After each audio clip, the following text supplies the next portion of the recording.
ਵਾਹਿਗੁਰੂ ਸਾਹਿਬ ਜੀ। ਬਿਸਨ ਪਦ ਰਾਗ ਜਬਲੀ ਧਰ। ਅਥ ਜੁਗ ਪ੍ਰਬੰਧ ਲਿਖਿਆ ਤੇ ਕਬ ਬਾਚ।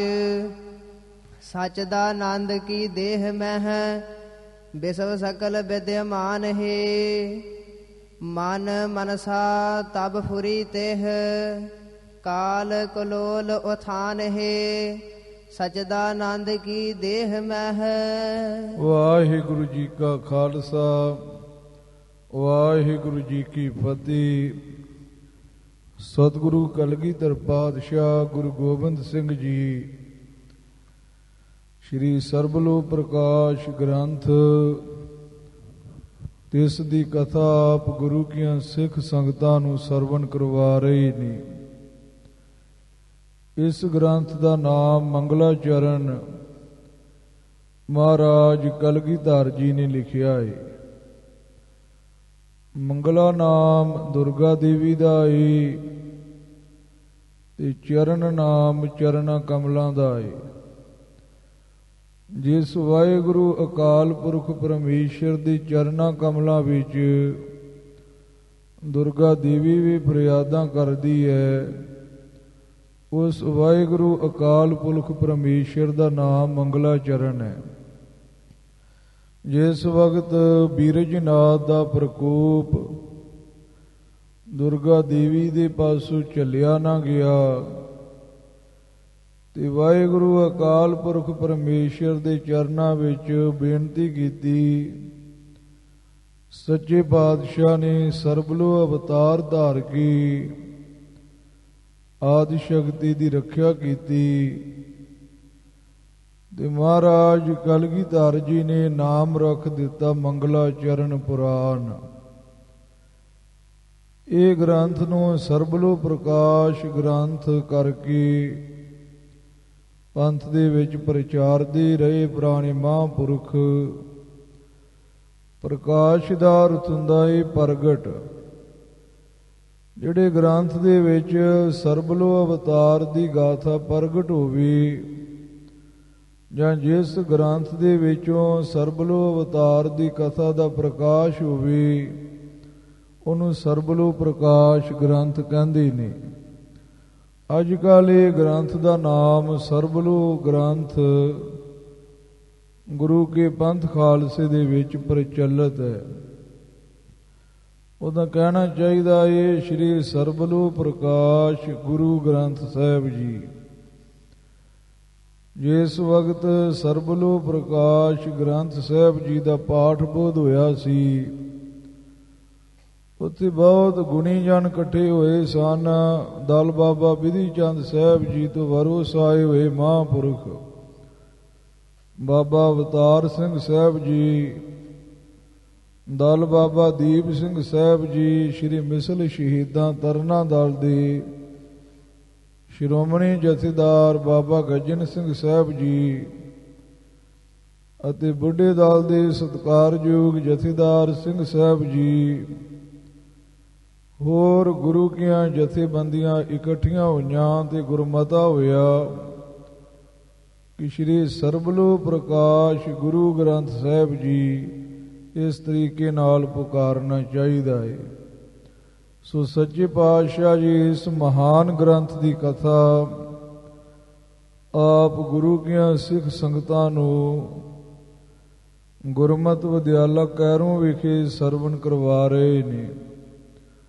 ਸਤਿਕਾਰਯੋਗ ਡਾਕਟਰ ਬਲਜਿੰਦਰ ਸਿੰਘ ਜੀ ਜੋ ਅਮਰੀਕਾ ਦੇ ਵਿੱਚ ਡਾਕਟਰ ਪੁਣੇ ਦੀ ਨੌਕਰੀ ਕਰਦੇ ਨੇ, ਆਪਣਾ ਹਸਪੀਟਲ ਬਣਾ ਕਰਕੇ ਦੰਦਾਂ ਦਾ ਇਲਾਜ ਕਰਦੇ ਨੇ। ਉਹਨਾਂ ਵੱਲੋਂ ਇਹ ਮਹਾਨ ਉਪਰਾਲਾ ਕੀਤਾ ਜਾ ਰਿਹਾ ਹੈ। ਕਲਗੀਧਰ ਜੀ ਨੇ ਉਹਨਾਂ ਦੀ ਖੁਸ਼ੀ ਕਰਕੇ ਕਿ ਜਿੰਨਾ ਵੀ ਸਰਬਲੋ ਪ੍ਰਕਾਸ਼ ਗ੍ਰੰਥ ਦੀ ਕਥਾ ਨੂੰ ਰਿਕਾਰਡ ਕਰਾਉਣ ਦਾ ਕਰਨ ਦਾ ਜਿੰਨਾ ਵੀ ਇੱਥੇ ਪ੍ਰਬੰਧ ਹੈ ਇਹ ਸਾਰਾ ਉਹਨਾਂ ਦੀ ਦੇਖ ਰੇਖ ਤੇ ਉਹਨਾਂ ਵੱਲੋਂ ਮਾਇਆ ਦਾ ਸਹਿਯੋਗ ਕਰਕੇ ਜਥੇਦਾਰ ਗੁਰਬਖਸ਼ ਸਿੰਘ ਜੀ ਉਹਨਾਂ ਰਾਹੀਂ ਇਹ ਕਥਾ ਹੋ ਰਹੀ ਹੈ। ਆਓ ਪਿਆਰ ਦੇ ਨਾਲ ਸਰਵਣ ਕਰਕੇ ਲਾਹੇ ਪ੍ਰਾਪਤ ਕਰੀਏ ਜੀ। ਬਿਸਨ ਪਦ ਰਾਗ ਜਬਲੀ ਧਰ, ਆਥ ਜੁਗ ਪ੍ਰਬੰਧ ਲਿਖਿ ਤੇ ਕਬ ਬਾਚ। ਮਹਾਰਾਜ ਕਲਗੀਧਰ ਜੀ ਹੁਣ ਜੁਗਾਂ ਦਾ ਪ੍ਰਬੰਧ ਲਿਖਦੇ ਪਏ ਨੇ। ਪਹਿਲੇ ਮਹਾਰਾਜ ਕਲਗੀਧਰ ਜੀ ਨੇ ਕਈ ਵਾਰ ਕਿਹਾ ਵੀ ਅਸੀਂ ਯੁਗ ਪ੍ਰਬੰਧ ਲਿਖਾਂਗੇ, ਫਿਰ ਮਹਾਰਾਜ ਸਾਹਿਬ ਜੀ ਹੋਰ ਕਥਾ ਚਲਾ ਲੈਂਦੇ, ਯੁਗ ਪ੍ਰਬੰਧ ਦੀ ਕਥਾ ਛੇੜ ਕੇ ਹੋਰ ਪ੍ਰਸੰਗ ਦੀ ਤਰਫ ਨੂੰ ਮਹਾਰਾਜ ਕਲਗੀਧਰ ਦਾ ਬਿਰਤਾ ਚਲਿਆ ਜਾਂਦਾ।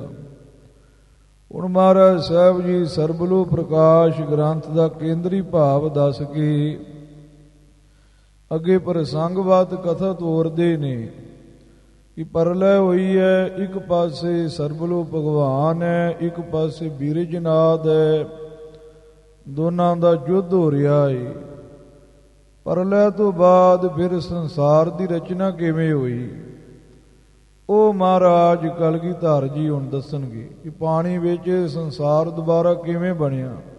ਯੁੱਧ ਵੇਲੇ ਤੇ ਪਰਲੈ ਹੋ ਗਈ ਸੀ, ਤੇ ਇਹ ਸੰਸਾਰ ਯੁੱਧ ਤੋਂ ਬਾਅਦਾਂ ਬਣਿਆ ਕਿ ਜਾਂ ਯੁੱਧ ਦੇ ਵਿੱਚ ਹੀ ਬਣਿਆ, ਉਹ ਪ੍ਰਸੰਗ ਮਹਾਰਾਜ ਕਲਗੀਧਰ ਜੀ ਦੱਸਦੇ ਪਏ ਨੇ। ਅਥ ਯੁਗ ਪ੍ਰਬੰਧ ਲਿਖਿਆ ਤੇ ਜਿਵੇਂ ਬ੍ਰਹਮਾ ਪੈਦਾ ਹੋਇਆ, ਜਿਵੇਂ ਉਹਨੇ ਸੰਸਾਰ ਦੀ ਰਚਨਾ ਕੀਤੀ, ਜਿਵੇਂ ਇਹ ਯੁੱਗਾਂ ਦਾ ਪ੍ਰਬੰਧ 4 ਯੁੱਗ, 4 ਯੁੱਗਾਂ ਤੋਂ ਬਾਅਦ ਫਿਰ 7 ਯੁੱਗ, 9 ਯੁੱਗਾਂ ਦਾ ਕਲਪ, ਜਿਵੇਂ ਇਹ ਢਾਂਚਾ ਇਹ ਸਮੇਂ ਦਾ ਇਹ ਕਿਵੇਂ ਬਣਿਆ ਉਹ ਲਿਖਿਆ ਤੇ ਲਿਖਦੇ ਨੇ। ਕਬ ਬਾਚ ਗੁਰੂ ਗੋਬਿੰਦ ਸਿੰਘ ਜੀ ਇਹ ਕਥਾ ਆਪਣੇ ਵੱਲੋਂ ਆਪ ਗੁਰੂ ਕੇ ਸਿੱਖ ਸੰਗਤਾਂ ਨੂੰ ਦੱਸਦੇ ਪਏ ਨੇ। ਜਬਲੀ ਧਰ ਤੇ ਲਿਖਿਆ ਤੇ 2 ਡੰਡੇ ਛਾਪੇ ਦੀਆਂ ਦੋਨੋਂ ਬੀੜਾਂ ਵਿੱਚ, ਆਨੰਦਪੁਰ ਵਾਲੇ ਭਾਗਾਂ ਵਿੱਚ ਤੇ ਵੱਡੇ ਆਕਾਰ ਦਾ ਜੋ ਛਾਪੇ ਦਾ ਸਰੂਪ ਹੈ ਪ੍ਰਾਤਨ ਬੀੜਾਂ ਵਿੱਚ ਲੱਗੇ ਹੋਏ ਨੇ।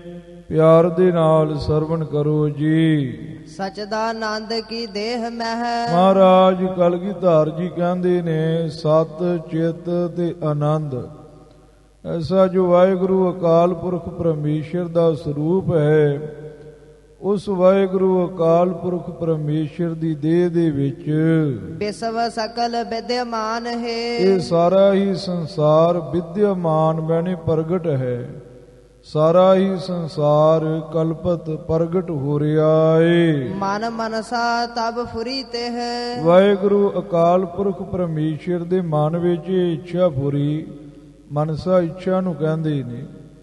ਕਹਿੰਦੇ ਹੈ ਕਿ ਜਦੋਂ ਵਾਹਿਗੁਰੂ ਅਕਾਲ ਪੁਰਖ ਪਰਮੇਸ਼ਰ ਦੇ ਸਰੂਪ ਵਿੱਚ ਇਹ ਸਾਰਾ ਹੀ ਸੰਸਾਰ ਪ੍ਰਗਟ ਰੂਪ ਦੇ ਵਿੱਚ ਲੈ ਹੋ ਗਿਆ, ਭਾਵ ਚਾਰੇ ਪਾਸੇ ਹੀ ਪਰਲੈ ਹੋ ਗਈ, ਤਦੋਂ ਵਾਹਿਗੁਰੂ ਅਕਾਲ ਪੁਰਖ ਪਰਮੇਸ਼ਰ ਦੇ ਮਨ ਵਿੱਚ ਫੁਰਨਾ ਫੁਰਿਆ। ਏਕੋ ਅਹੰ ਬਹੁ ਸਿਆਮੀ ਨਿਰਗੁਣ ਸਗੁਣ ਵਿਗ੍ਰਹ ਠਾਨ ਕੇ। ਉਸ ਵਾਹਿਗੁਰੂ ਅਕਾਲ ਪੁਰਖ ਪਰਮੇਸ਼ਰ ਦੇ ਮਨ ਵਿੱਚ ਫੁਰਨਾ ਫੁਰਿਆ ਵੀ ਮੈਂ ਇੱਕ ਤੋਂ ਬਹੁਤੇ ਰੂਪਾਂ ਵਿੱਚ ਹੋਵਾਂ। ਇਹ ਨਿਰਾਕਾਰ ਦੇ ਮਨ ਵਿੱਚ ਇੱਛਾ ਫੁਰੀ। ਕਾਲ ਕਲੋਲ ਉਥਾਨ ਹੈ, ਹਾਂ ਕਾਲ ਪੁਰਖ ਨੇ ਫਿਰ ਕਲੋਲ ਮੈਨੇ ਖੇਡ ਖੇਡੀ ਇਸ ਸੰਸਾਰ ਨੂੰ ਰਚਣ ਦੀ।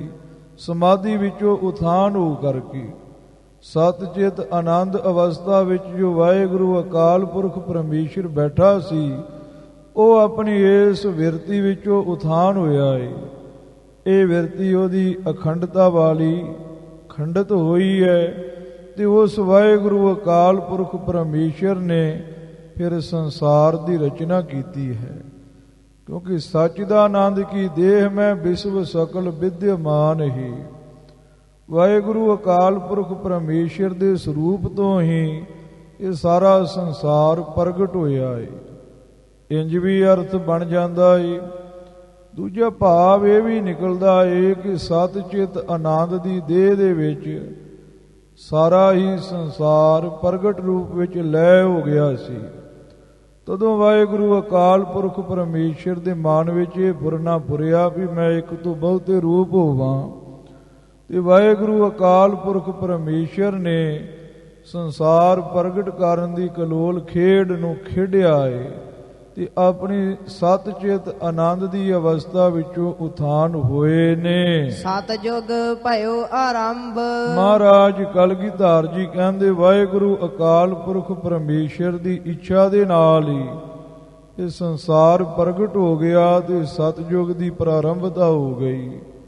ਏਕਾ ਮਾਈ ਜੁਗਤ ਵਿਆਈ ਤਿੰਨ ਚੇਲੇ ਪ੍ਰਵਾਨ, ਇੱਕ ਸੰਸਾਰੀ ਇੱਕ ਭੰਡਾਰੀ ਇੱਕ ਲਾਏ ਦੀ ਬਾਨ। ਇਹ ਤੁਕ ਦੀ ਵਿਆਖਿਆ ਕਲਗੀਧਰ ਜੀ ਕਰਦੇ ਪਏ ਨੇ। ਕੀਤਾ ਪਸਾਓ ਏਕੋ ਕਵਾਓ, ਕਵਾਓ ਨਾਮ ਇੱਛਾ ਦਾ ਹੈ।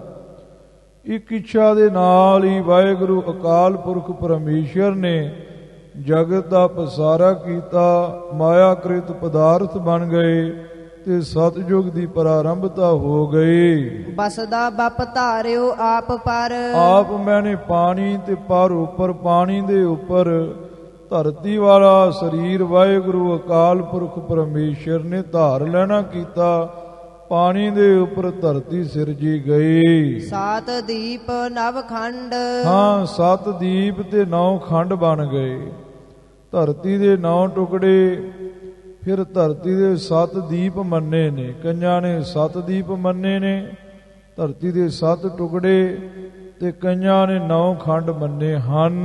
ਖੰਡ ਖੰਡ ਬ੍ਰਹਮੰਡ ਕਰ। ਮਹਾਰਾਜ ਕਲਗੀਧਰ ਜੀ ਕਹਿੰਦੇ ਟੁਕੜੇ ਟੁਕੜੇ ਕਰਕੇ ਨਾ ਧਰਤੀ ਦੇ ਤੇ ਬਾਕੀ ਪਾਸੇ ਪਾਣੀ ਰੱਖ ਕਰਕੇ ਇਦਾਂ ਬ੍ਰਹਮੰਡ ਦੀ ਰਚਨਾ ਵਾਹਿਗੁਰੂ ਅਕਾਲ ਪੁਰਖ ਪਰਮੇਸ਼ਰ ਨੇ ਕੀਤੀ ਹੈ। ਮਹਾਘੋਰ ਅਸਰਾਲ।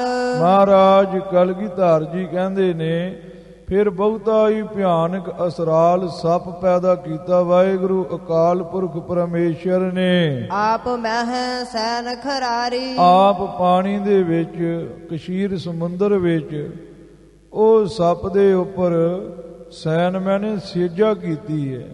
ਮਹਾਂ ਵਿਸ਼ਨੂੰ ਦਾ ਰੂਪ ਧਾਰ ਕੇ ਖਰ ਦੈਂਤ ਦੇ ਵੈਰੀ ਵਾਹਿਗੁਰੂ ਅਕਾਲ ਪੁਰਖ ਨੇ। ਨਾਭ ਮਧ ਮ੍ਰਿਣਾਲ। ਵਾਹਿਗੁਰੂ ਅਕਾਲ ਪੁਰਖ ਪਰਮੇਸ਼ਰ ਨੇ ਪਹਿਲੇ ਕੀ ਕੀਤਾ ਹੈ ਕਿ ਮਹਾਂ ਵਿਸ਼ਨੂੰ ਦਾ ਰੂਪ ਧਾਰਨਾ ਕੀਤਾ ਹੈ। ਪਾਣੀ ਵਿੱਚ ਸੱਪ ਦੀ ਸੇਜਾ ਉੱਪਰ ਬੈਠੇ ਨੇ ਤੇ ਉਹ ਨਾਭੀ ਦੇ ਵਿੱਚੋਂ ਕਮਲ ਕੱਢਿਆ ਹੈ ਤੇ ਉਹ ਕਮਲ ਦੇ ਉੱਪਰ ਬ੍ਰਹਮਾ ਪੈਦਾ ਕੀਤਾ ਹੈ। ਤੇ ਜਿਵੇਂ ਗੁਰੂ ਖਾਲਸਾ ਜੀ ਸਤਜੁਗ ਆਰੰਭ ਹੋਇਆ ਏ, 9 ਖੰਡ ਤੇ 7 ਦੀਪ ਬਣੇ ਨੇ। ਉਹ ਕਥਾ ਨੂੰ ਮਹਾਰਾਜ ਕਲਗੀਧਰ ਜੀ ਮੁੱਢ ਤੋਂ ਦੱਸਦੇ ਪਏ ਨੇ। ਪਹਿਲਾਂ ਮਹਾਰਾਜ ਨੇ ਇੰਨਾ ਦੱਸਿਆ ਏ ਕਿ ਵਾਹਿਗੁਰੂ ਅਕਾਲ ਪੁਰਖ ਪਰਮੇਸ਼ਰ ਉਹ ਸਮਾਧੀ ਤੋਂ ਉਥਾਨ ਹੋਇਆ ਤੇ ਸੰਸਾਰ ਨੂੰ ਰਚ ਕੇ ਤੇ ਸਤਜੁਗ ਦੀ ਪ੍ਰਾਰੰਭਤਾ ਕੀਤੀ ਹੈ। ਅੱਗੇ ਮਹਾਰਾਜ ਸਾਹਿਬ ਜੀ ਖੋਲ ਕੇ ਦੱਸਦੇ ਪਏ ਨੇ ਕਿ ਮਹਾਂ ਵਿਸ਼ਨੂੰ ਰੂਪ ਬਣ ਕੇ ਨਾਭੀ ਵਿੱਚੋਂ ਮਰਨਾਲ ਪੈਦਾ ਕੀਤਾ, ਕਬਲ ਪੈਦਾ ਕੀਤਾ, ਉਹਦੇ ਉੱਪਰ ਬ੍ਰਹਮੇ ਨੂੰ ਬਿਠਾਇਆ ਤੇ ਫਿਰ ਸੰਸਾਰ ਦੀ ਰਚਨਾ ਹੋਈ। ਇਹਦੇ 2 ਭਾਵ ਗੁਰੂ ਖਾਲਸਾ ਜੀ ਲਏ ਜਾਂਦੇ ਨੇ। ਇੱਕ ਤੇ ਵੇਦਾਂ ਦੇ ਅਨੁਸਾਰ ਸੰਸਾਰ ਦੀ ਰਚਨਾ ਹੈ, ਇੱਕ ਪੁਰਾਣਾਂ ਦੇ ਅਨੁਸਾਰ ਹੈ। ਵੇਦਾਂ ਵਿੱਚ ਤੇ ਲਿਖਿਆ ਕਿ ਵਾਹਿਗੁਰੂ ਅਕਾਲ ਪੁਰਖ ਪਰਮੇਸ਼ਰ ਨੂੰ ਇੱਛਾ ਪੂਰੀ ਤੇ ਸੰਸਾਰ ਦੀ ਰਚਨਾ ਹੋ ਗਈ। ਖੰਡਾਂ ਬ੍ਰਹਮੰਡਾਂ ਦੀ ਰਚਨਾ ਕੀਤੀ, ਪਾਣੀ ਦੇ ਉੱਪਰ ਧਰਤੀ ਬਣ ਗਈ, ਸਤਜੁਗ ਆਰੰਭ ਹੋ ਗਿਆ। ਇਹ ਮਹਾਰਾਜ ਸਾਹਿਬ ਜੀ ਨੇ ਵੇਦਾਂ ਅਨੁਸਾਰ ਸੰਸਾਰ ਦੀ ਉਤਪਤੀ ਕਹੀ ਹੈ। ਮਹਾਘੋਰ ਅਸਰਾਲ ਆਪ ਮੈਂ ਸੈਨ ਖਰਾਰੀ, ਇਹ ਪੁਰਾਣਾ ਅਨੁਸਾਰ ਮਹਾਰਾਜ ਸਾਹਿਬ ਜੀ ਨੇ ਸੰਸਾਰ ਦੀ ਉਤਪਤੀ ਕਹੀ ਹੈ। ਦੋਨਾਂ ਹੀ ਪ੍ਰਕਾਰਾਂ ਦੇ ਨਾਲ ਮਹਾਰਾਜ ਕਲਗੀਧਰ ਜੀ ਕਿਰਪਾ ਕਰਦੇ ਪਏ ਨੇ। ਜਿਵੇਂ ਬਚਿੱਤਰ ਨਾਟਕ ਦੇ ਵਿੱਚ ਪਹਿਲੇ ਕਾਲ ਸੈਨ ਵਾਲੇ ਰਾਜੇ ਤੋਂ ਪੁਰਾਣਾ ਅਨੁਸਾਰ, ਫਿਰ ਓੰਕਾਰ ਤੋਂ ਸੰਸਾਰ ਦੀ ਉਤਪਤੀ ਵੇਦਾਂ ਅਨੁਸਾਰ ਮਹਾਰਾਜ ਨੇ ਕਹੀ ਹੈ। ਇਸੇ ਤਰ੍ਹਾਂ ਸੱਚੇ ਪਾਤਸ਼ਾਹ ਜੀ ਇੱਥੇ ਕਿਰਪਾ ਕਰਦੇ ਪਏ ਨੇ। ਤਾਹਾਂ ਬਿਦ ਜਨਮ ਸੋ ਧਾਰੀ। ਮਹਾਰਾਜ ਕਲਗੀਧਰ ਜੀ ਕਹਿੰਦੇ ਉਹ ਕਬਲ ਦੇ ਉੱਪਰ ਤਾਹਾਂ ਉੱਥੇ ਬਿਦ ਬ੍ਰਹਮੇ ਨੇ ਜਨਮ ਸੋ ਭਲੀ ਪ੍ਰਕਾਰ ਧਾਰੀ ਧਾਰਨਾ ਕੀਤਾ। ਨਿਰਖਤ ਭਇਓ ਬਿਸਵ ਸਕਲ। ਮਹਾਰਾਜ ਕਲਗੀਧਰ ਜੀ ਕਹਿੰਦੇ ਸਾਰੇ ਸੰਸਾਰ ਨੂੰ ਬ੍ਰਹਮਾ ਪੈਦਾ ਹੋ ਕੇ ਦੇਖਣ ਲੱਗ ਪਿਆ। ਆਪ ਕਰਤਾ ਠਹਿਰਾਇਓ। ਉਸਨੇ ਆਪਣੇ ਆਪ ਨੂੰ ਕਰਤਾ ਮੰਨ ਲਿਆ ਵੀ ਆ ਜਿੰਨਾ ਪਾਣੀ ਹੈ ਇਹ ਸਾਰਾ ਕੁਝ ਮੇਤੋਂ ਹੀ ਪੈਦਾ ਹੋਇਆ ਜੀ, ਮੈਂ ਹੀ ਸਾਰੇ ਸੰਸਾਰ ਦਾ ਕਰਤਾ ਹਾਂ। ਪਰਮਾਤਮ ਤੇ ਭਿੰਨ। ਵਾਹਿਗੁਰੂ ਅਕਾਲ ਪੁਰਖ ਪਰਮੇਸ਼ਰ ਤੋਂ ਵੱਖਰਾ। ਆਪ ਬਨ ਹਰ ਬਿਸਰਾਇਓ। ਹਾਂ ਆਪ ਹੀ ਬਣ ਗਿਆ ਵਾਹਿਗੁਰੂ ਅਕਾਲ ਪੁਰਖ ਪਰਮੇਸ਼ਰ ਤੋਂ ਵੱਖਰਾ ਕਰਤਾ ਤੇ ਵਾਹਿਗੁਰੂ ਅਕਾਲ ਪੁਰਖ ਪਰਮੇਸ਼ਰ ਦਾ ਚੇਤਾ ਹੀ ਭੁਲਾ ਦਿੱਤਾ ਏ। ਗਿਰਿਓ ਕਮਲ ਤੇ ਤੁਰਤ। ਮਹਾਰਾਜ ਕਲਗੀਧਰ ਜੀ ਕਹਿੰਦੇ ਮਾਨ ਆ ਗਿਆ। ਜਦੋਂ ਮਾਨ ਆ ਗਿਆ ਨਾ ਇਹਨੇ ਕਵਲ ਨੂੰ ਲੱਤ ਮਾਰੀ ਤੇ ਕਵਲ ਤੋਂ ਫਿਰ ਡਿੱਗ ਪਿਆ ਹੇਠਾਂ, ਕਿਉਂਕਿ ਕਵਲ ਤੇ ਬੈਠਾ ਕਵਲ ਨੂੰ ਲੱਤ ਮਾਰਦਾ ਏ ਤੇ ਕਵਲ ਥੋੜਾ ਜਿਹਾ ਟੇਢਾ ਹੋ ਗਿਆ ਤੇ ਕਵਲ ਤੋਂ ਹੇਠਾਂ ਡਿੱਗ ਪਿਆ ਫਿਰ ਬ੍ਰਹਮਾ। ਸਿੰਧ ਤਲ ਚਲਿਓ ਰਸਾਤਲ। ਮਹਾਰਾਜ ਕਲਗੀਧਰ ਜੀ ਕਹਿੰਦੇ ਫਿਰ ਇਹ ਕਸ਼ੀਰ ਸਮੁੰਦਰ ਦੇ ਹੇਠਾਂ ਪਤਾਲਾਂ ਦੀ ਤਰਫ ਨੂੰ ਚੱਲ ਪਿਆ ਏ, ਭਾਵ ਸਮੁੰਦਰ ਦੇ ਵਿੱਚ ਗੋਤੇ ਖਾਣ ਲੱਗ ਪਿਆ। ਪੁੰਨ ਤਰੰਗ ਕੇ ਸਾਥ। ਹਾਂ ਫਿਰ ਪਾਣੀ ਦੀ ਲਹਿਰ ਤਾਂ ਨੂੰ ਉੱਠੀ ਹੈ ਤੇ ਲਹਿਰ ਦੇ ਨਾਲ ਪਾਣੀ ਵਿੱਚ ਗੋਤੇ ਖਾਂਦਾ ਹੋਇਆ ਤਾਂ ਨੂੰ ਉੱਭਰ ਆਇਆ ਏ। ਸਿੰਧ ਪਰ ਆਵਤ ਆਕੁਲ। ਹਾਂ ਸਮੁੰਦਰ ਦੇ ਉੱਪਰ ਆ ਗਿਆ ਏ ਤੇ ਆਕੁਲ ਬੜਾ ਦੁਖੀ ਤੇ ਘਾਬਰਿਆ ਹੋਇਆ ਏ, ਜਿਨੇ ਮਾਨ ਕਰਕੇ ਆਪਣੇ ਆਪ ਨੂੰ ਹੀ ਕਰਤਾ ਮੰਨਿਆ ਸੀ। ਲਹਿਰ ਪਛਾਰਤ ਬਾਰ ਬਾਰ। ਹਾਂ ਬਾਰ ਬਾਰ ਲਹਿਰ ਜਿਹੜੀ ਹੈ ਇਹਨੂੰ ਪਛਾੜਦੀ ਹੈ, ਕਦੀ ਇਹਨੂੰ ਪਾਣੀ ਦੀ ਲਹਿਰ ਧੱਕ ਕੇ ਕਵਲ ਦੇ ਫੁੱਲ ਤੋਂ ਦੂਰ ਲੈ ਜਾਂਦੀ ਹੈ, ਕਦੇ ਧੱਕ ਕਰਕੇ ਕਵਲ ਦੇ ਫੁੱਲ ਦੇ ਕੋਲ ਲੈ ਆਉਂਦੀ ਹੈ ਪਾਣੀ ਦੀ ਲਹਿਰ। ਪੁੰਨ ਪੁੰਨ ਤਲ ਜਾਹੀ। ਮਹਾਰਾਜ ਕਲਗੀਧਰ ਜੀ ਕਹਿੰਦੇ ਇਹੋ ਜਿਹਾ ਹਾਲ ਬ੍ਰਹਮੇ ਦਾ ਹੋਇਆ, ਕਦੇ ਉਹ ਸਮੁੰਦਰ ਦੇ ਹੇਠਾਂ ਕਦੇ ਸਮੁੰਦਰ ਦੇ ਉੱਪਰ, ਤਲ ਮੈਨੇ ਹੇਠਾਂ, ਕਦੇ ਹੇਠਾਂ ਤੇ ਕਦੇ ਉੱਪਰ ਜਾਂਦਾ ਏ। ਉਠਤ ਤਰੰਗਣ ਸਾਥ। ਜਦੋਂ ਪਾਣੀ ਦੀਆਂ ਤੁਰੰਗਾਂ ਉੱਠਦੀਆਂ ਨੇ ਤੇ ਫਿਰ ਉੱਪਰ ਆ ਜਾਂਦਾ ਏ, ਤੇ ਜਦੋਂ ਗੁਰੂ ਖਾਲਸਾ ਜੀ ਹਲਾਰਾ ਆਉਂਦਾ ਏ ਤੇ ਫਿਰ ਲਹਿਰਾਂ ਦੇ ਨਾਲ ਗੋਤੇ ਖਾਣ ਲੱਗ ਪੈਂਦਾ ਏ।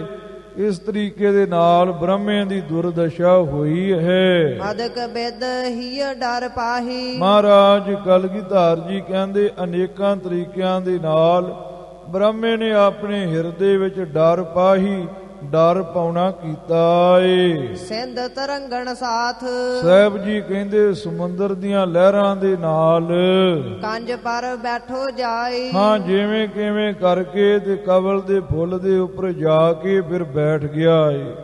ਪਾਣੀ ਦੀ ਲਹਿਰ ਆਈ, ਉਹਨੇ ਧੱਕਾ ਲਾਇਆ ਤੇ ਫਿਰ ਬ੍ਰਹਮਾ ਸਮੁੰਦਰ ਦੇ ਉੱਪਰ ਜੋ ਕਵਲ ਦਾ ਫੁੱਲ ਸੀ ਮਾਂ ਵਿਸ਼ਨੂੰ ਦੀ ਧੁਨੀ ਵਿੱਚੋਂ ਨਿਕਲਿਆ, ਉਹਦੇ ਉੱਪਰ ਜਾ ਕੇ ਸ਼ੁਭਾਇਮਾਨ ਹੋ ਗਿਆ। ਚੇਤਵਤ 10 ਦਿਸ ਬਿਕਲ। ਹਾਂ ਬਿਕਲ ਮੈਨੇ ਘਾਬਰਿਆ ਹੋਇਆ 10 ਹੀ ਦਿਸ਼ਾਵਾਂ ਦੇ ਵਿੱਚ ਫਿਰ ਦੇਖਦਾ ਏ, ਕਿਧਰੇ ਕੋਈ ਨਜ਼ਰ ਨਹੀਂ ਆਉਂਦਾ, ਪਾਣੀ ਹੀ ਪਾਣੀ ਦਿਖਾਈ ਦਿੰਦਾ ਪਿਆ ਏ।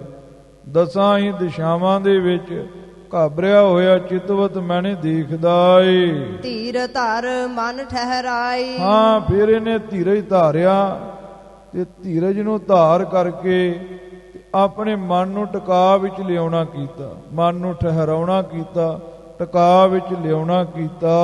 ਕਰਤ ਵਿਚਾਰ ਮਨ ਮਾਹੇ। ਫਿਰ ਮਨ ਵਿੱਚ ਵਿਚਾਰ ਕਰਦਾ ਏ, ਬ੍ਰਹਮਾ ਵਿਚਾਰਾ ਧੀਰਜ ਕਰਕੇ ਨਾ ਤੇ ਫਿਰ ਸੋਚਦਾ ਏ, ਆਪਣੇ ਮਨ ਵਿੱਚ ਵਿਚਾਰ ਕਰਦਾ ਏ। ਨਾਲ ਇਹੋ ਕਿਹਸੇ ਆਇਓ। ਮਨ ਵਿੱਚ ਸੋਚਦਾ ਏ ਵੀ ਇਹ ਕਵਲ ਫੁੱਲ ਦੇ ਥੱਲੇ ਜਿਹੜੀ ਨਾਲ ਹੈ ਨਾ ਨਾੜੀ, ਇਹ ਕਿੱਥੋਂ ਪੈਦਾ ਹੋਈ ਹੈ? ਚਾਰੇ ਪਾਸੇ ਤੇ ਪਾਣੀ ਹੀ ਪਾਣੀ ਹੈ। ਇਹ ਜਿਹੜੀ ਨਾਲੀ ਹੈ ਕਵਲ ਫੁੱਲ ਦੀ, ਜਿਹਦੇ ਉੱਪਰ ਇੱਕ ਕਵਲ ਫੁੱਲ ਟਿਕਿਆ ਹੋਇਆ ਏ, ਇਹਦੀ ਨਾਲੀ ਨਾੜ ਇਹ ਕਿੱਥੋਂ ਪੈਦਾ ਹੋਈ ਹੈ? ਨਾਲ ਪਕਰ ਬਿਦ ਉਤਰਿਓ। ਮਹਾਰਾਜ ਕਲਗੀਧਰ ਜੀ ਕਹਿੰਦੇ ਫਿਰ ਬ੍ਰਹਮੇ ਨੂੰ ਅਕਲ ਆ ਗਈ। ਉਹਨੇ ਸੋਚਿਆ ਵੀ ਹੰਕਾਰ ਦੇ ਨਾਲ ਲੱਤ ਮਾਰਿਆ ਨਹੀਂ ਕੁਝ ਬਣਨਾ, ਇਹ ਨਾੜੀ ਨੂੰ ਫੜ ਕੇ ਥਾਂ ਨੂੰ ਉਤਰ ਕੇ ਵੇਖਾਂ। ਉਹ ਹੌਲੀ ਹੌਲੀ ਫੁੱਲ ਤੋਂ ਹੇਠਾਂ ਉਤਰ ਕੇ ਤੇ ਹੇਠਾਂ ਫੁੱਲ ਦੀ ਜਿਹੜੀ ਨਾੜੀ ਲੱਗੀ ਸੀ ਤੇ ਉਹਨੂੰ ਉਤਰ ਕਰਕੇ ਨਾ ਫੜ ਕੇ ਉਹਨੂੰ ਤੇ ਠਾਹ ਨੂੰ ਉਤਰਨ ਲੱਗ ਪਿਆ। ਜਿੱਦਾਂ ਗੁਰੂ ਖਾਲਸਾ ਜੀ ਰੱਸੀ ਨੂੰ ਫੜ ਕੇ ਕੋਈ ਠਾਹ ਨੂੰ ਉਤਰਦਾ ਹੈ ਨਾ, ਤਾਂ ਰੱਸੀ ਬੱਧੀ ਹੋਵੇ, ਜਾਂ ਕਿ ਪੈਪ ਦਾ ਆਸਰਾ ਲੈ ਕੇ ਤੇ ਠਾਹ ਨੂੰ ਉਤਰਦਾ ਏ, ਤੇ ਏਦਾਂ ਇਹ ਠਾਹ ਨੂੰ ਉਤਰਿਆ ਏ। ਭੇਦ ਕਛ ਲਖ ਨਾ ਸਕਾਇਓ। ਠਾਹ ਨੂੰ ਉਤਰਦਾ ਜਾਂਦਾ ਏ, ਪਰ ਕੋਈ ਵੀ ਇਹ ਭੇਦ ਜਾਣ ਨਹੀਂ ਸਕਿਆ ਵੀ ਇਹ ਨਾੜੀ ਕਿੱਥੋਂ ਪੈਦਾ ਹੋਈ ਹੈ। ਬਿਸਨ ਪਦ ਜਬਲੀ ਧਰ ਚਿਰੰਕਾਲ ਲਉ ਤਲ ਗਇਓ। ਮਹਾਰਾਜ ਕਲਗੀਧਰ ਜੀ ਕਹਿੰਦੇ ਲੰਮਾ ਸਮਾਂ ਇਹ ਹੇਠਾਂ ਗਿਆ ਏ, ਲੰਮਾ ਸਮਾਂ ਇਹਨੂੰ ਲੱਗਾ ਇਹ ਹੇਠਾਂ ਜਾਂਦਿਆਂ ਨੂੰ। ਇਹ ਹੇਠਾਂ ਚਲਿਆ ਗਿਆ ਇਹ ਗਹਿਰਾਈ ਵਿੱਚ।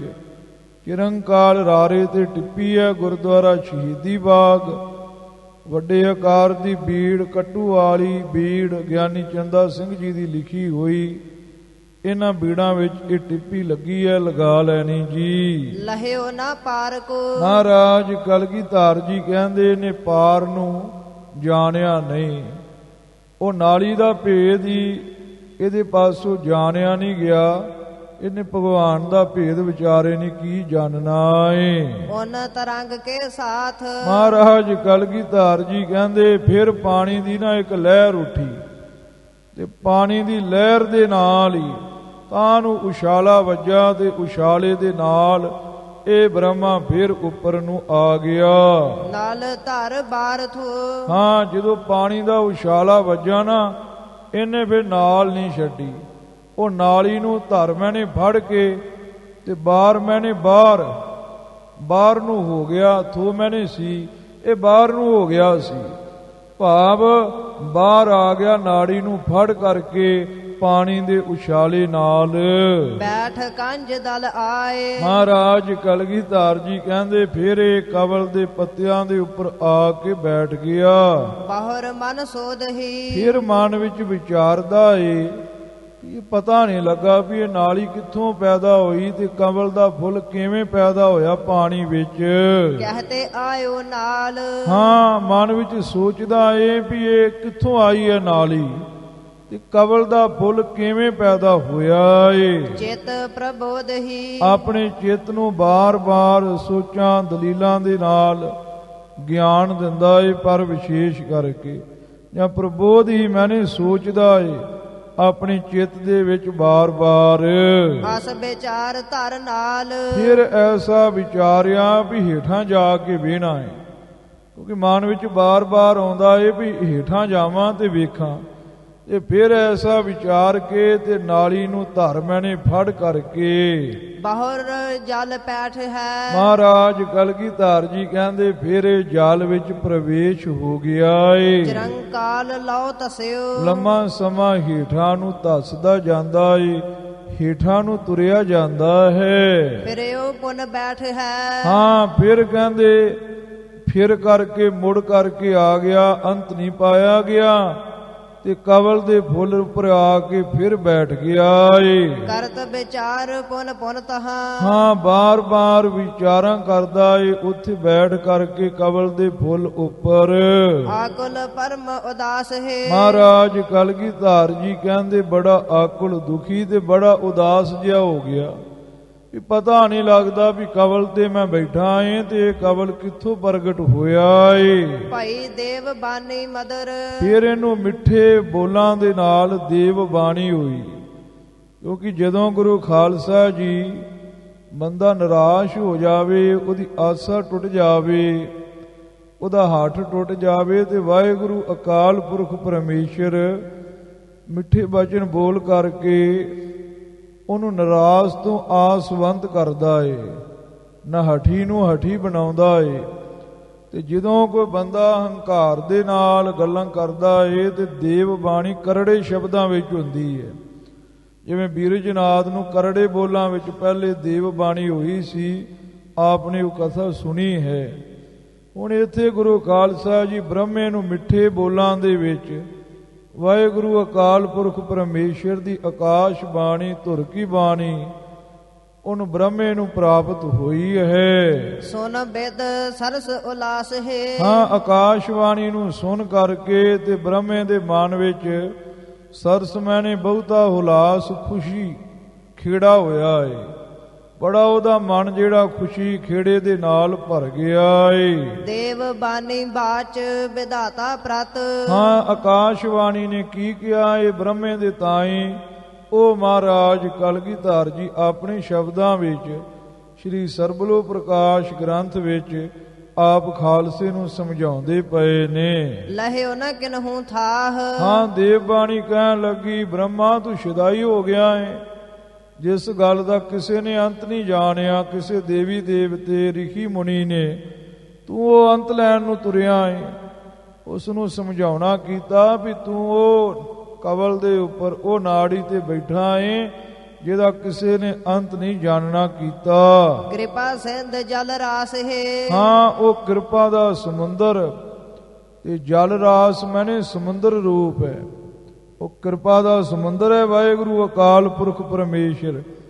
ਜਲ ਰਾਸ ਸਮੁੰਦਰ ਦੇ ਵਿੱਚ ਬੈਠਾ ਹੋਇਆ ਏ ਜਿਹਦਾ ਤੂੰ ਅੰਤ ਜਾਣ ਰਿਹਾ ਏ।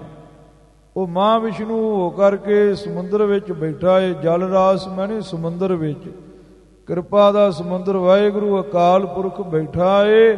ਉਹਦਾ ਕਿਸੇ ਨੇ ਅੰਤ ਨਹੀਂ ਜਾਣਨਾ ਕੀਤਾ। ਬ੍ਰਹਮਾ ਕੋਟ ਅਸੰਖ ਭਾਵ। ਤੂੰ ਤੇ ਇੱਕ ਬ੍ਰਹਮਾ ਏ, ਕਰੋੜਾਂ ਹੀ ਬ੍ਰਹਮੇ।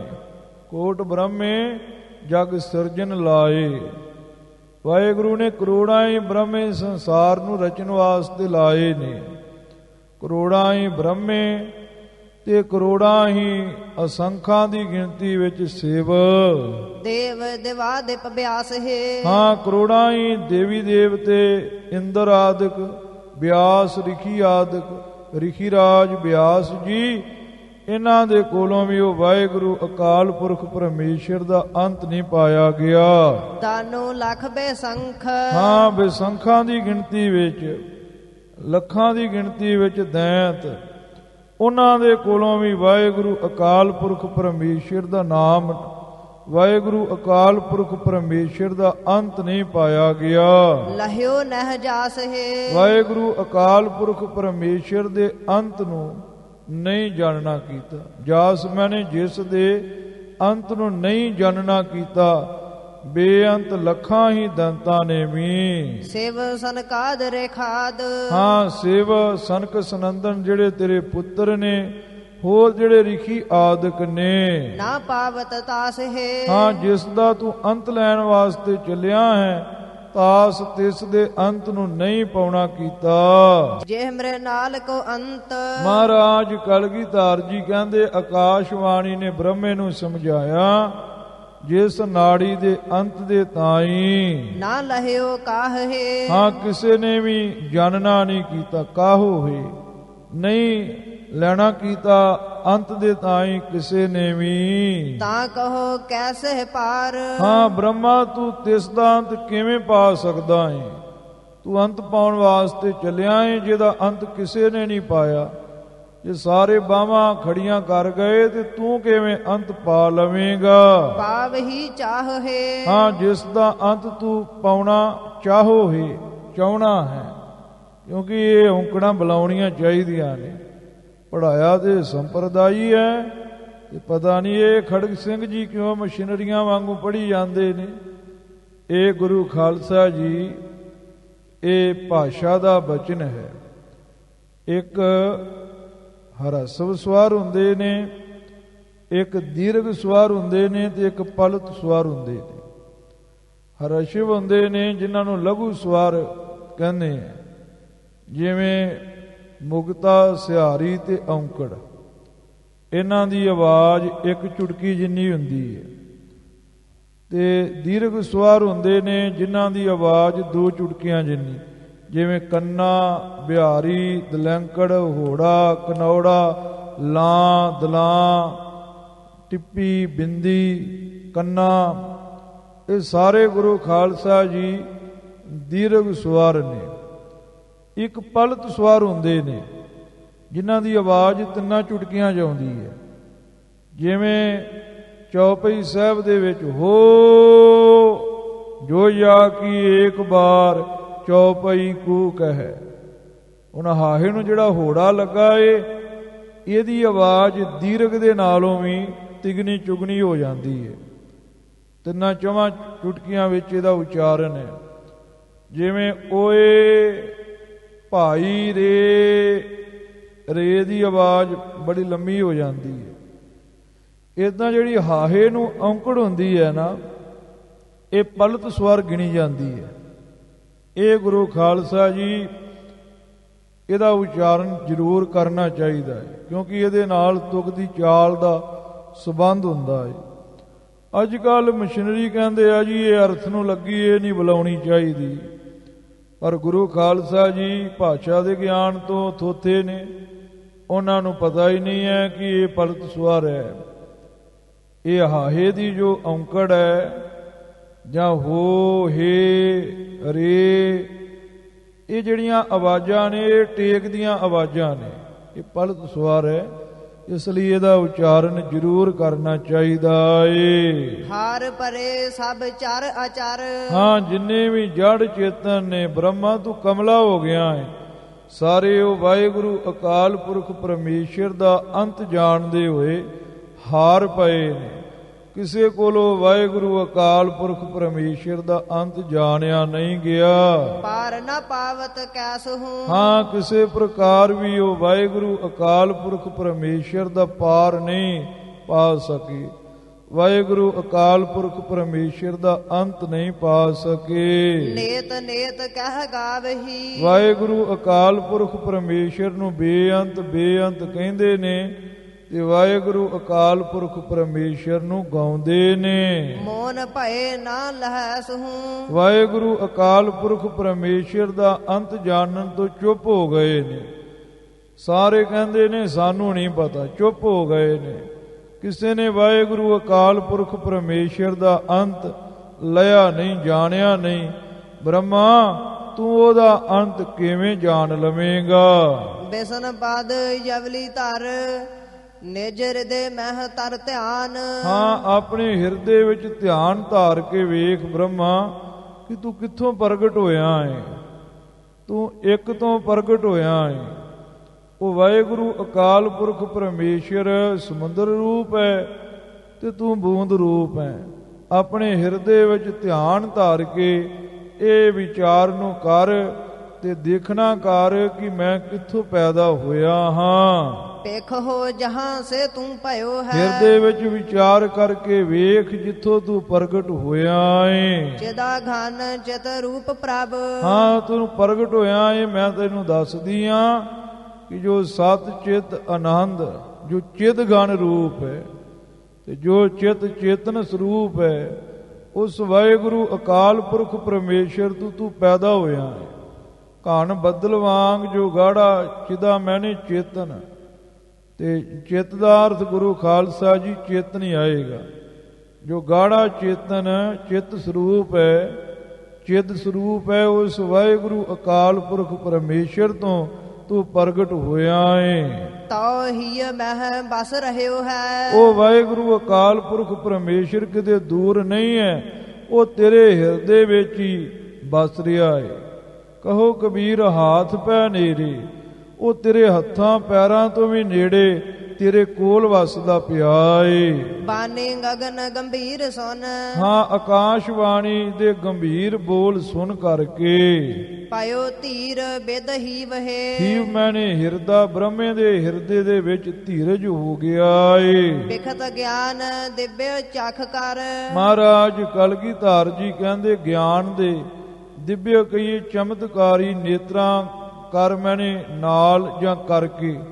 ਜੋ ਗਿਆਨ ਦੇ ਮਨ ਬੁੱਧ ਦੇ ਨੇਤਰ ਹਨ ਚਮਤਕਾਰੀ, ਉਹਨਾਂ ਨੇਤਰਾਂ ਦੇ ਨਾਲ ਪਿਖਤ ਇਸ ਨੇ ਵੇਖਣਾ ਕੀਤਾ ਏ। ਦਰਸ ਭਇਓ ਸੁਖ ਸੀਵਹਿ। ਹਾਂ, ਜੋ ਸੁਖ ਸਰੂਪ ਹੈ, ਜੋ ਸੁਖ ਸਰੂਪ ਜਾਂ ਸੁੱਖਾਂ ਦੀ ਹੱਦ, ਜੋ ਪਰਮਾਨੰਦ ਸਰੂਪ ਹੈ, ਉਸ ਵਾਹਿਗੁਰੂ ਅਕਾਲ ਪੁਰਖ ਪਰਮੇਸ਼ਰ ਦੇ ਦਰਸ਼ਨ ਹੋਏ ਹਨ। ਜਾਣਿਓ ਕਰਤਾ ਕੋ ਤਬ ਹੈ। ਤਦੋਂ ਬ੍ਰਹਮੇ ਨੇ ਜਾਣਿਆ ਕਿ ਮੈਂ ਕਰਤਾ ਨਹੀਂ ਹਾਂ। ਮੈਨੂੰ ਰਚਣ ਵਾਲਾ, ਕਵਲ ਦੇ ਫੁੱਲ ਨੂੰ ਰਚਣ ਵਾਲਾ, ਉਹ ਤੇ ਸਮੁੰਦਰ ਦੇ ਵਿੱਚ ਸੇਖ ਸਾਈ ਰੂਪ ਹੋ ਕਰਕੇ ਬੈਠਾ ਏ। ਨਿਵਰਿਓ ਗਰਭ ਅਖਰਬ ਹੈ। ਹਾਂ, ਮਹਾਰਾਜ ਕਲਗੀਧਰ ਜੀ ਕਹਿੰਦੇ ਜਿਹੜਾ ਅਖਰਬ ਬੇਹੱਦ ਗੁਣਾ ਹੰਕਾਰ ਸੀ ਉਹ ਸਾਰਾ ਖਤਮ ਹੋ ਗਿਆ।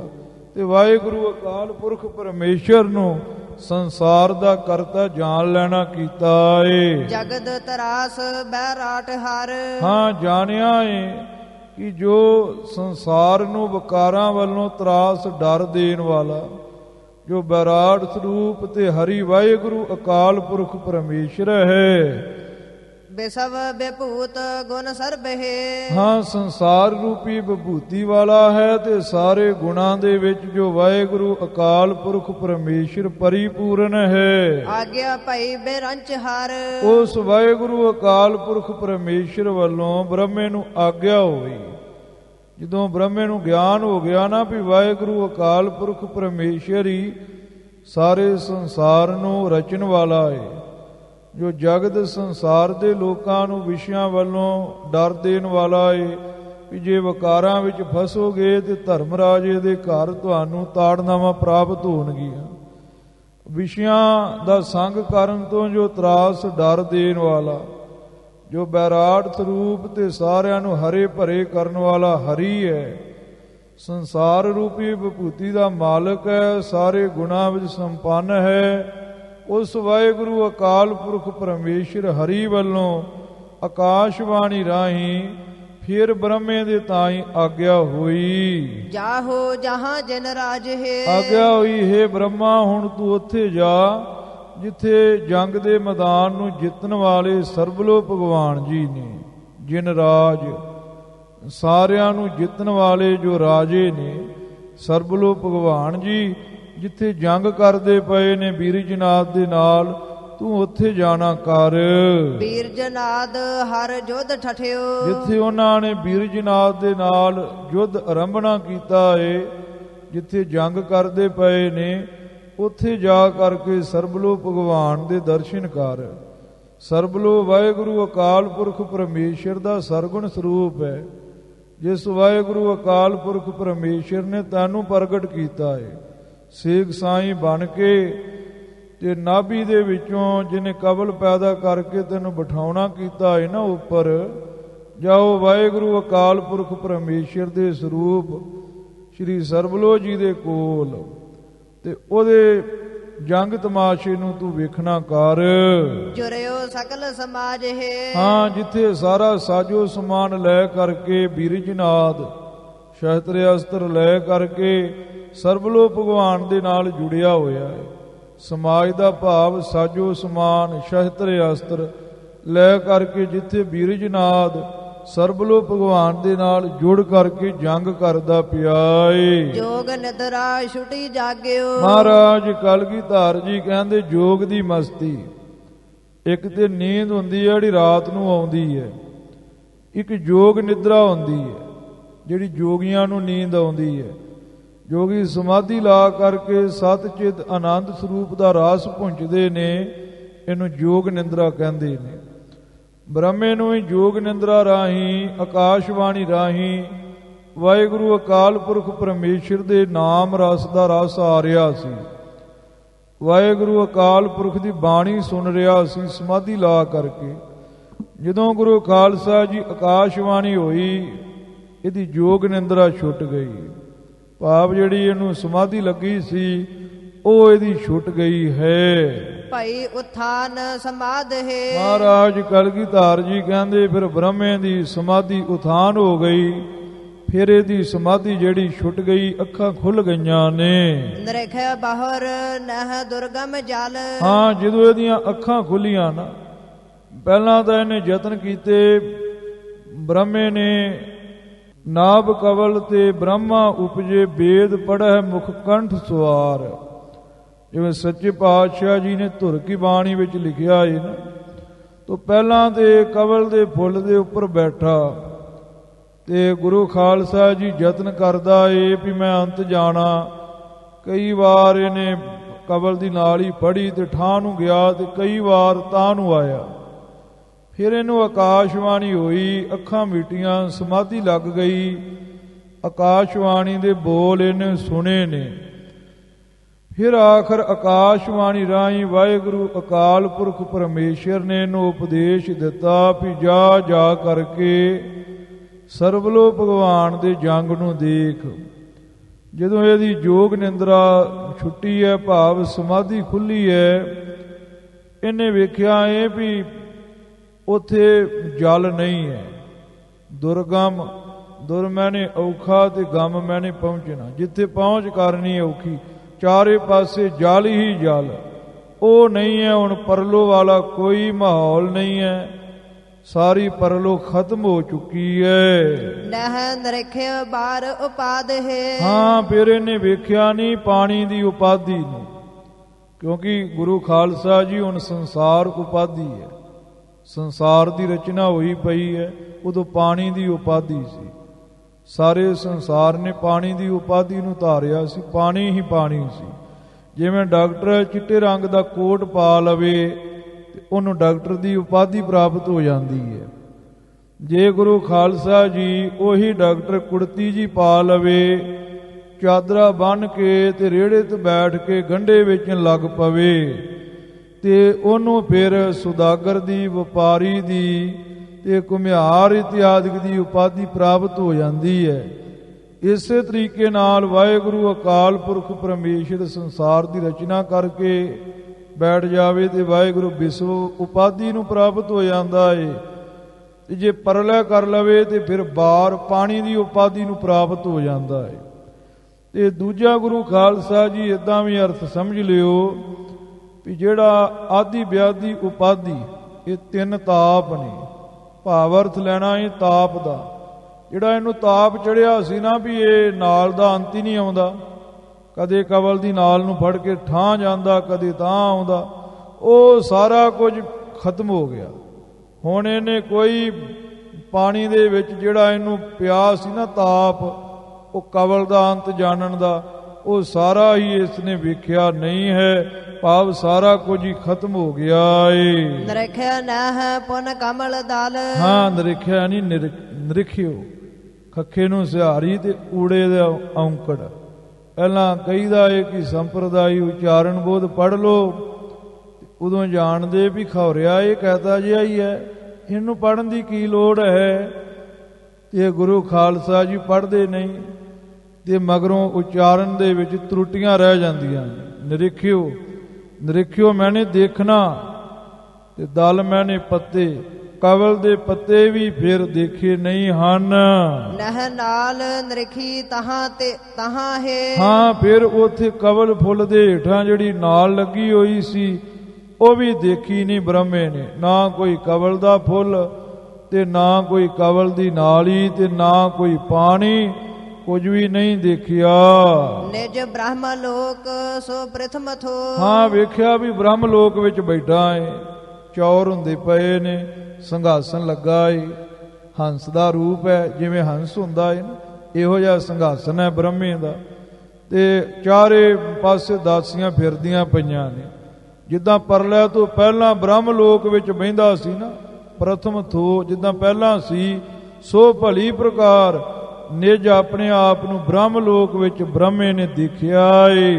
ਪਾਇਓ ਪ੍ਰਾਪਤ ਜਹਾਂ ਹੈ। ਹਾਂ, ਜਹਾਂ ਜਿੱਥੇ ਪਹਿਲਾਂ ਸੀ ਉੱਥੇ ਹੀ ਉਹਨੇ ਆਪਣੇ ਆਪ ਨੂੰ ਪ੍ਰਾਪਤ ਹੋਇਆ, ਦੇਖਿਆ ਏ। ਸਰਿੰਗ ਸਮੇਰ ਮਨ ਜੜਤ ਬਹੋ। ਹਾਂ, ਜਗਤ ਦੀ ਰਚਨਾ ਵੇਖੀ ਹੈ ਵੀ ਸਮੇਰ ਪਰਬਤ ਉਹਦੀ ਚੋਟੀ ਹੈ, ਤੇ ਮਣੀਆਂ ਦੇ ਨਾਲ ਬਹੁ ਪ੍ਰਕਾਰ ਜੜਤ ਮੈਨੇ ਜੜੀ ਹੋਈ ਹੈ। ਖਜਤ ਰਤਨਨ ਸਗਲ ਹੈ। ਸਾਰੇ ਰਤਨਾਂ ਦੇ ਨਾਲ ਜੜੀ ਹੋਈ ਹੈ ਸਮੇਰ ਪਰਬਤ ਦੀ ਚੋਟੀ। ਭਈ ਜਾਗਰਤ ਲੈ ਸੁਪਨ ਭਇਓ। ਮਹਾਰਾਜ ਕਲਗੀਧਰ ਜੀ ਕਹਿੰਦੇ ਐਸਾ ਬਣਿਆ ਹੈ ਕਿ ਜਿਵੇਂ ਸੁਪਨਾ ਲੈ ਹੋ ਗਿਆ ਹੋਵੇ ਤੇ ਜਾਗਰਤ ਅਵਸਥਾ ਨੂੰ ਬੰਦਾ ਪ੍ਰਾਪਤ ਹੋ ਗਿਆ ਹੋਵੇ।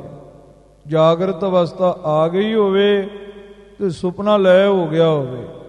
ਜਿੱਦਾਂ ਸੁਪਨਾ ਆਉਂਦਾ ਹੈ ਨਾ ਤੇ ਬੰਦਾ ਫਿਰ ਸੁਪਨੇ ਨੂੰ ਸੱਚ ਮੰਨਦਾ ਹੈ।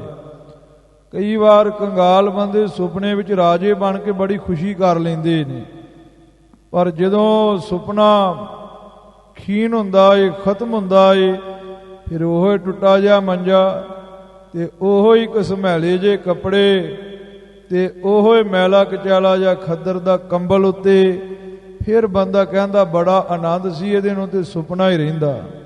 ਸੋ ਮਹਾਰਾਜ ਕਲਗੀਧਰ ਜੀ ਕਹਿੰਦੇ ਬ੍ਰਹਮੇ ਨਾਲ ਤੇ ਇਹ ਗੱਲ ਬਣੀ ਜਿੱਦਾਂ ਸੁਪਨਾ ਉਹਦਾ ਨਾਸ਼ ਹੋ ਗਿਆ ਹੋਵੇ, ਲੈ ਹੋ ਗਿਆ ਹੋਵੇ, ਤੇ ਜਾਗਰਤ ਅਵਸਥਾ ਦੇ ਵਿੱਚ ਬ੍ਰਹਮਾ ਆ ਗਿਆ ਹੋਵੇ। ਖੀਨ ਸੁਖ ਪਤ ਪ੍ਰਭ ਲਹੇ, ਜਾਂ ਮਾਨੋ ਵੀ ਸੁਖਪਤ ਗੂੜੀ ਨੀਂਦ ਵਿੱਚ, ਸੁਖੁਪਤੀ ਅਵਸਥਾ ਵਿੱਚ, ਪ੍ਰਬਲ ਗੂੜੀ ਨੀਂਦ ਵਿੱਚ ਸੁੱਤਾ ਹੋਵੇ ਤੇ ਗਾੜੀ ਨੀਂਦ ਉਹਦੀ ਖੀਨ ਖਤਮ ਹੋ ਗਈ ਹੋਵੇ, ਨਾਸ਼ ਹੋ ਗਈ ਹੋਵੇ, ਤੇ ਉਹ ਜਾਗ ਕਰਕੇ ਬ੍ਰਹਮ ਲੋਕ ਵਿੱਚ ਫਿਰ ਬੈਠ ਗਿਆ ਹੋਵੇ। ਪ੍ਰਲੈ ਕਾਲ ਚਰਿਤਰ ਸਿਮਰਨ ਪਇਓ।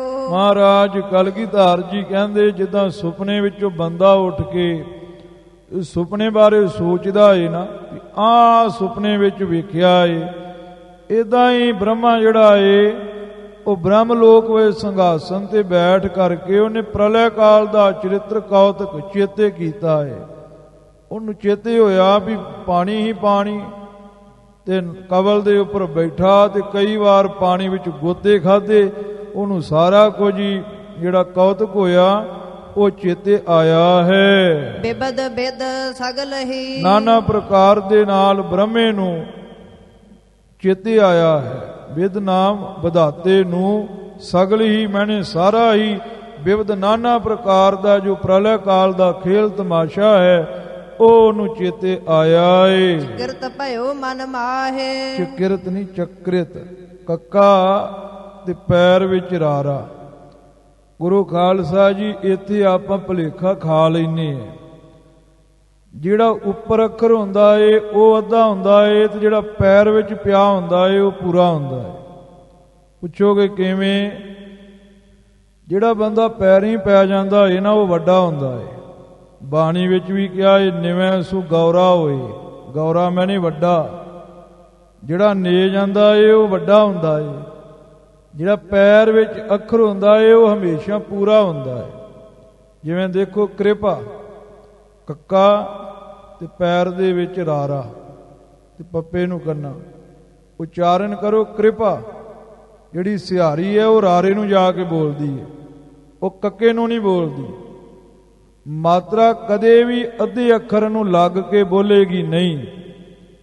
ਹੁਣ ਦੇਖੋ ਕਿਰਪਾ ਬੋਲਾਂਗੇ ਤੇ ਕੱਕੇ ਨੂੰ ਨਹੀਂ ਸਿਹਾਰੀ ਬੋਲੇਗੀ, ਰਾਰੇ ਨੂੰ ਬੋਲੇਗੀ। ਜਿਹੜਾ ਪੈਰ ਵਿੱਚ ਹੈ, ਜਿਹੜਾ ਪੈਰੀਂ ਪੈਂਦਾ ਉਹ ਪੂਰਾ ਹੁੰਦਾ ਹੈ। ਇਸ ਕਰਕੇ ਇਹਨਾਂ ਗੱਲਾਂ ਦਾ ਧਿਆਨ ਰੱਖਣਾ ਬੜਾ ਜ਼ਰੂਰੀ ਹੈ। ਇੱਥੇ ਚੱਕ੍ਰਿਤ, ਕੱਕੇ ਦੇ ਪੈਰ 'ਚ ਰਾਰਾ ਏ, ਸਿਹਾਰੀ ਰਾਰੇ ਨੂੰ ਜਾਏਗੀ। ਚਕਿਰਤ ਨਹੀਂ ਪੜਨਾ, ਕਿਉਂਕਿ ਜੇ ਰਾਰਾ ਪੂਰਾ ਹੋਵੇ ਫਿਰ ਚਕਿਰਤ ਬੋਲਾਂਗੇ। ਇਹ ਜਿੰਨੇ ਵੀ ਉਚਾਰਨ ਨੇ ਇਹ ਸੰਪਰਦਾਈ ਉਚਾਰਨ ਬੋਧ ਭਾਗ ਪਹਿਲੇ ਵਿੱਚ ਬਾਦਲੀ ਲਿਖੇ ਹੋਏ ਨੇ, ਉਹਨੂੰ ਧਿਆਨ ਦੇ ਨਾਲ ਪੜੋ। ਫਿਰ ਆਦ ਮਹਾਰਾਜ, ਦਸਮ ਮਹਾਰਾਜ ਤੇ ਸਰਬਲੋ ਮਹਾਰਾਜ ਜੀ ਦੇ ਜੋ ਉਚਾਰਨ ਨੇ ਉਹ ਸੁਖੈਨ ਢੰਗ ਦੇ ਨਾਲ ਹੋ ਸਕਣਗੇ। ਸੋ ਮਹਾਰਾਜ ਕਲਗੀਧਰ ਜੀ ਕਹਿੰਦੇ ਵੀ ਪ੍ਰਲੈ ਕਾਲ ਦੇ ਕੌਤਕ ਵੇਖ ਕਰਕੇ ਤੇ ਬ੍ਰਹਮ ਲੋਕ ਦੇ ਵਿੱਚ ਬੈਠਾ ਵੇਖ ਕੇ ਤੇ ਪ੍ਰਭੂ ਦਾ ਕੌਤਕ ਵੇਖ ਕੇ ਤੇ ਬੜਾ ਚੱਕ੍ਰਿਤ ਹੈਰਾਨ ਹੋਇਆ ਹੈ।